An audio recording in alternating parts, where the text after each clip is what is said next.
A Facebook notification appeared at 2:14 p.m. Eddie Rivera, crew chief, 1976. Brian's hands shook as 5 more names followed. Pamela, get in here. You won't believe this. Ed Rivera and half the old squadron just found me on Facebook. By the time he finished scrolling, 22 friend requests blinked on his screen, faces he hadn't seen in 40 years. They remembered me. After 4 decades, they still reached out. I'm not forgotten. Pamela appeared in the doorway, drawn by Brian's strange excitement. Her smile was tight, her eyes scanning the screen. Sweetheart, you're trembling. What on earth has you so worked up? My old unit. They're planning a 50th reunion. Ed Rivera, you remember, he sent the first request. Look at you.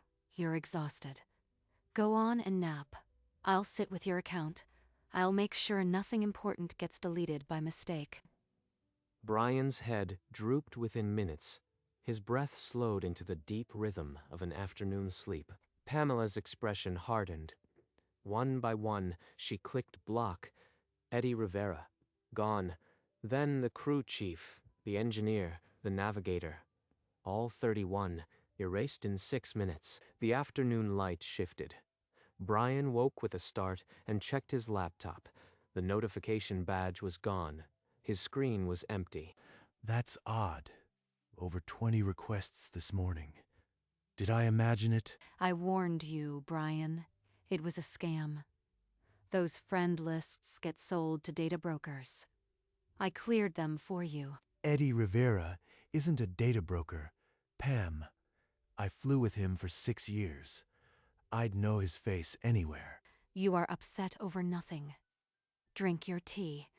Let's not talk about this anymore. Brian's fingers hovered over the keyboard. He typed Eddie's name again.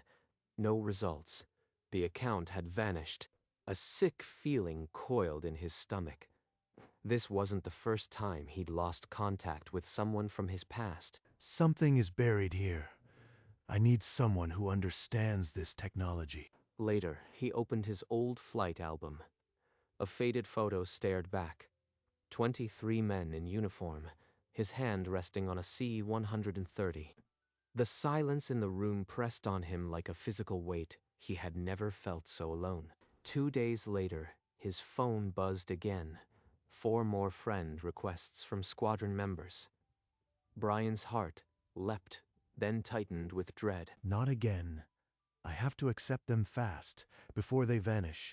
He fumbled to tap accept, but his fingers were slow. A shadow fell over the screen. Who's that, dear? You are not still chasing those scammers, are you? It's the squadron again. Their reunion is real. I need to reply. Brian, you are getting worked up over make-believe. I am looking after you. By nightfall, every request had been blocked. Brian sat in the den, staring at a screen that mocked him. 3 times now. This isn't technology failing. Someone is doing this. He glanced at Pamela, who was calmly folding laundry in the next room. A cold knot formed in his stomach. I need someone outside this house. Someone she doesn't control. A sharp knock at the door made Brian flinch.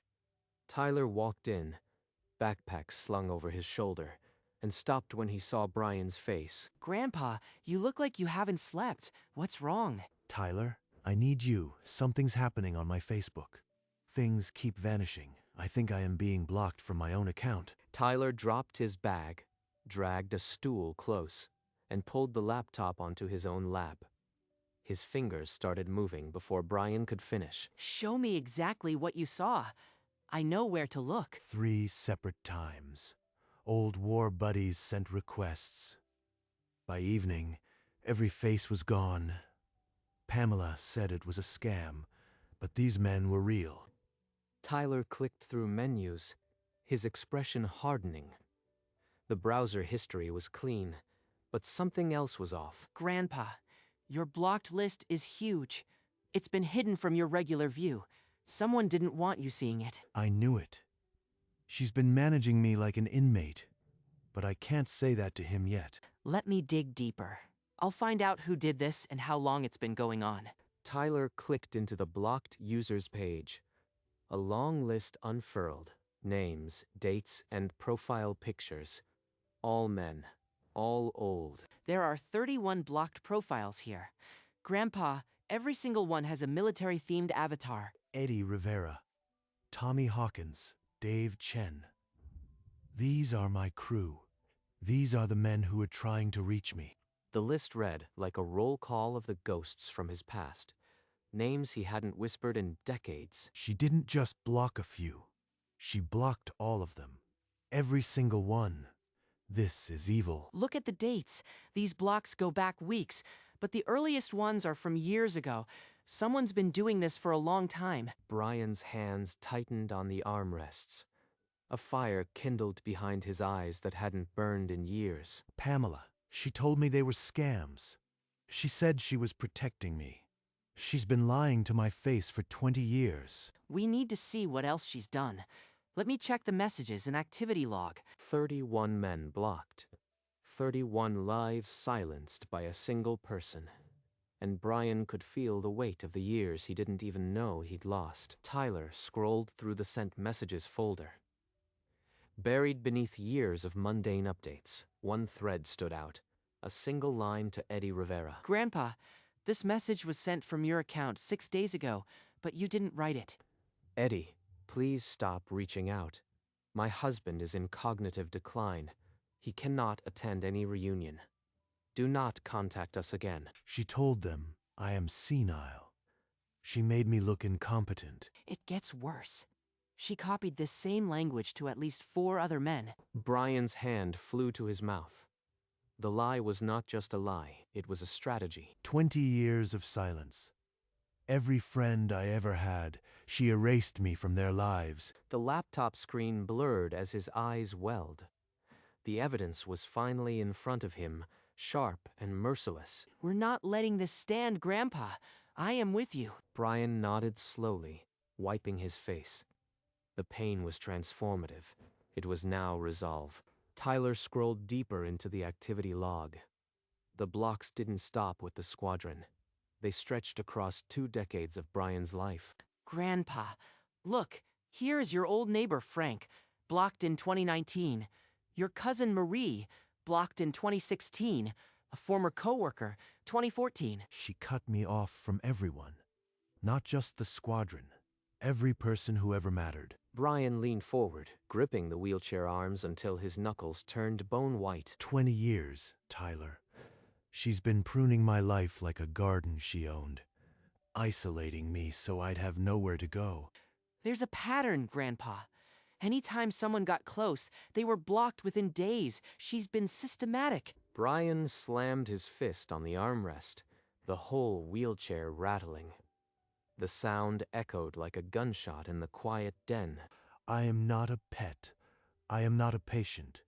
I am a prisoner in my own home. We have everything we need, Grandpa.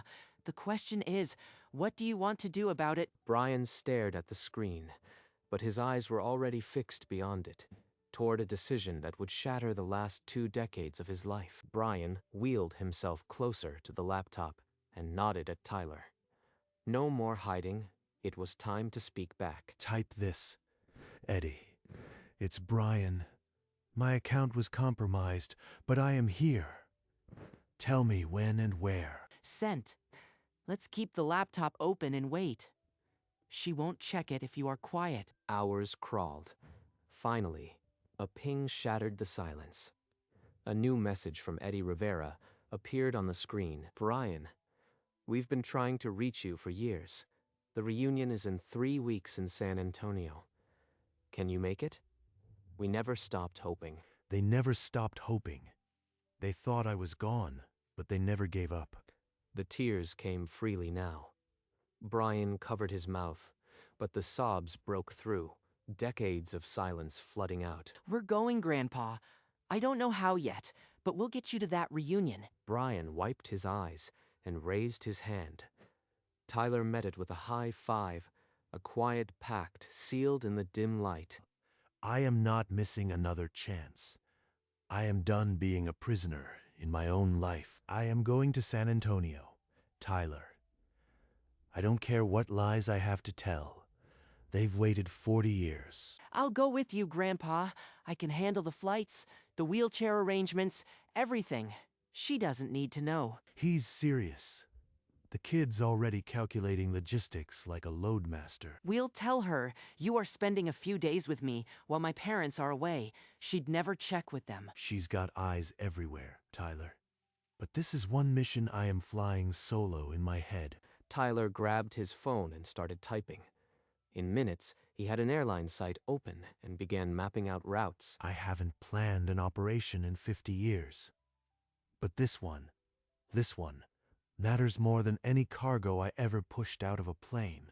I'll book it from my laptop at home. Use my own credit card. No paper trail here. Brian unfolded his old squadron cap and placed it on his lap like a silent talisman. The room felt different, charged. Pamela thinks she's locked every door.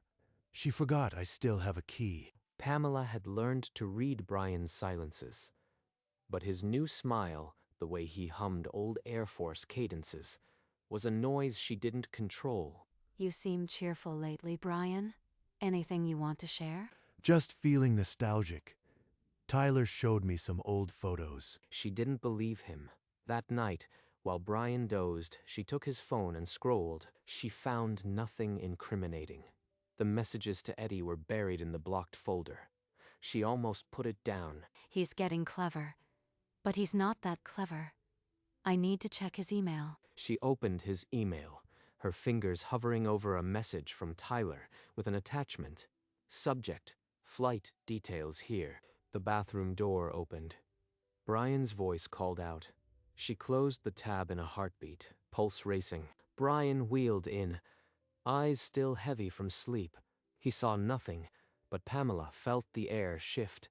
She decided she would watch him more closely. Something was slipping through her fingers. From his own apartment, Tyler worked through the night. He booked 2 one-way tickets to San Antonio, timed to the minute. I need wheelchair service from check-in to aircraft. My grandfather can't climb stairs. Can that be confirmed? He saved the confirmation to a private cloud. No trace on his home computer. The plan was airtight. Grandpa, it's done. All wheelchair escorts, early boarding. We fly in 11 days. Brian opened his small duffel bag and placed his squadron cap on top. This cap has been in a drawer for 20 years. Time to let it see daylight again. Tyler arrived later, helping pack a few shirts and Brian's military ID. The cover story, a visit to Tyler's parents. Pamela's sister will check on the house. I told her you are staying with us. She didn't ask many questions. The sister always liked me more than Pamela ever did. That might buy us time. Everything waited in the bag. 11 days until the alarm went off at 3:45 a.m. Their only shield was silence. The house was silent, except for Pamela's distant breathing. Tyler entered through the kitchen door at 4:02 a.m., moving like a shadow. Ready, Grandpa. We have to be out before first light. I am ready. More ready than I've been in 20 years. Brian nodded.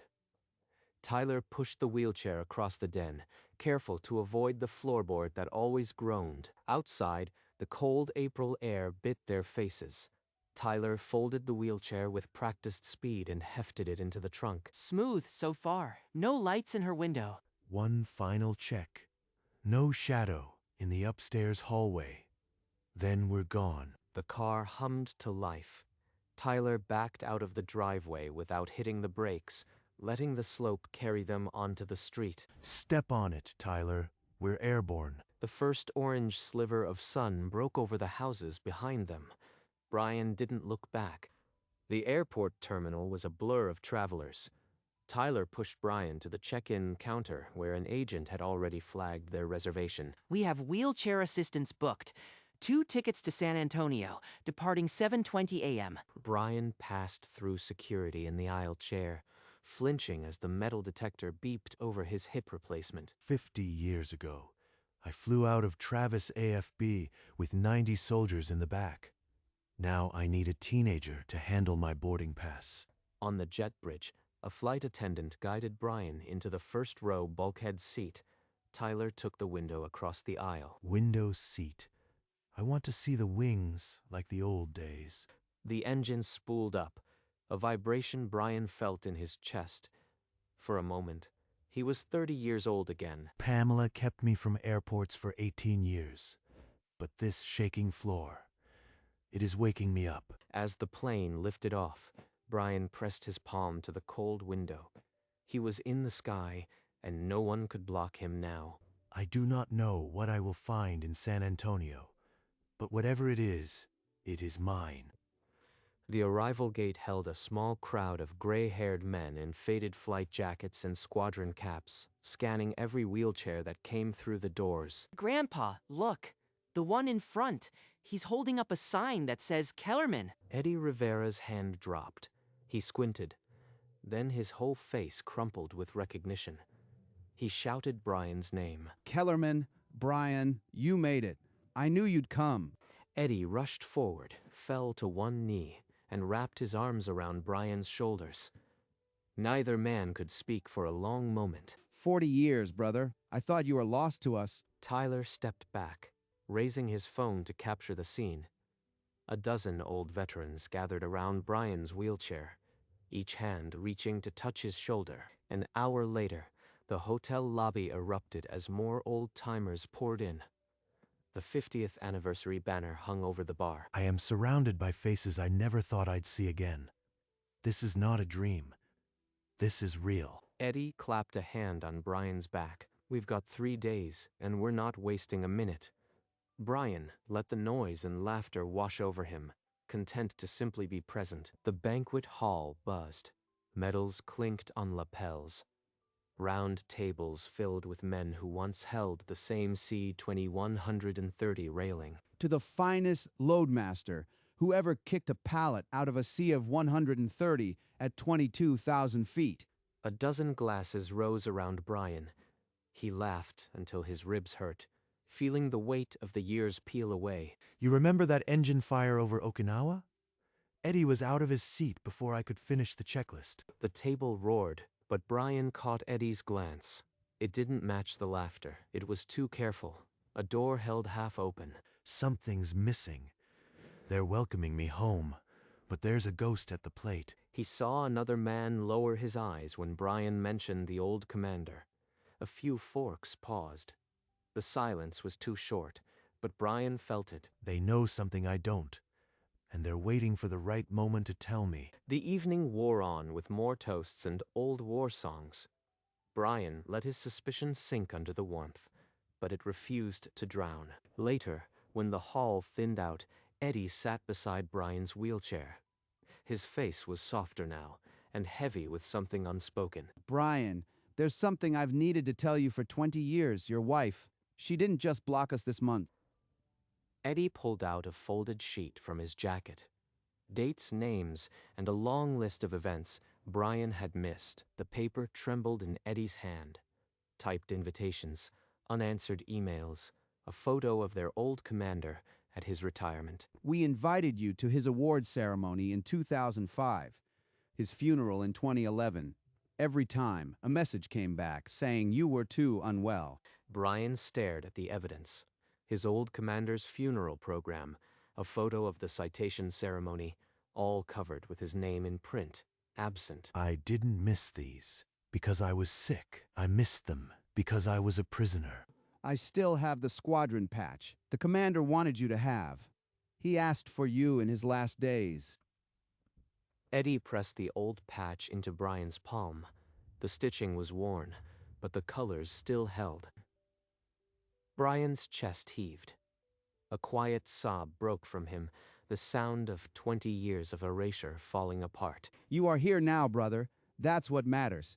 But I had to show you the truth. Brian sat alone by the hotel window, the squadron patch clenched in his fist. Outside, the city hummed, but inside, the silence was a pressure. This patch is all I have left of a life she never let me live. She didn't just block friends. She stole my history. I can't walk back into that house and pretend. It has to end. I am not a prisoner anymore. A soft knock broke the stillness. Tyler had sensed something was wrong and entered quietly. Give me the phone, Tyler. I am calling Pamela. No more hiding. Are you sure? She'll twist this. She's twisted enough. I have the truth now. I am changing the lock. Tyler unlocked his phone and handed it over. The screen glowed with a single contact. Pamela, home. Brian's thumb hovered over the call button. His jaw tightened. The tremor in his hand was not fear. It was release. He pressed dial. The ringtone was a countdown.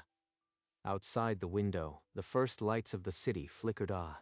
New skyline he was finally allowed to see. Brian? I was just about to call you. Where are you? The house is so quiet without you. Her voice was honeyed, but Brian recognized the predator underneath. The same tone she used before erasing someone. I know about the blocks, Pamela. 31 people. Eddie Rivera, my old squadron, my cousin Marie. You erased them from my life. On the other end, silence stretched. Then a sharp intake of breath. Brian, you are overworked. You've been confused before. Let me come get you. We'll talk at home. I read the message you sent Eddie. My husband is in cognitive decline. You told my brothers I was losing my mind. Tyler leaned against the doorframe, his eyes glistening. He had never seen his grandfather like this, not a victim, but a commander giving his final order. And Commander Harris's funeral in 2011. You said I was too unwell. I was well enough to realize you've been lying for 2 decades. I protected you from people who never cared. I gave you everything. Brian ended the call. The screen went dark. Tyler placed a hand on his shoulder, and Brian exhaled the first free breath in more than 2 decades. 3 days later, Brian sat in a wood-paneled law office, pen in hand. The divorce petition waited on the table. This isn't just paper. It's the lock she kept on me for 20 years, and I am breaking it. He signed every page without hesitation. The lawyer stamped and copied. The filing would be in the court system by noon. By evening, Tyler and Brian stood in the old den, packing boxes. The framed military photos came down first. These frames were the only things in this house that actually belonged to me. Everything else was her stage. Tyler's father opened the front door of a sunny house. A ramp had already been built over the front steps. Welcome home, Grandpa. This is your space now. We made sure the doorways are wide enough. Brian looked around the bright room, his own photos already hung on the wall. The wheelchair rolled easily on the hardwood. Pamela returned to an empty house. The divorce papers lay on the kitchen counter, unopened, but the silence told her everything. She sat in the dark living room.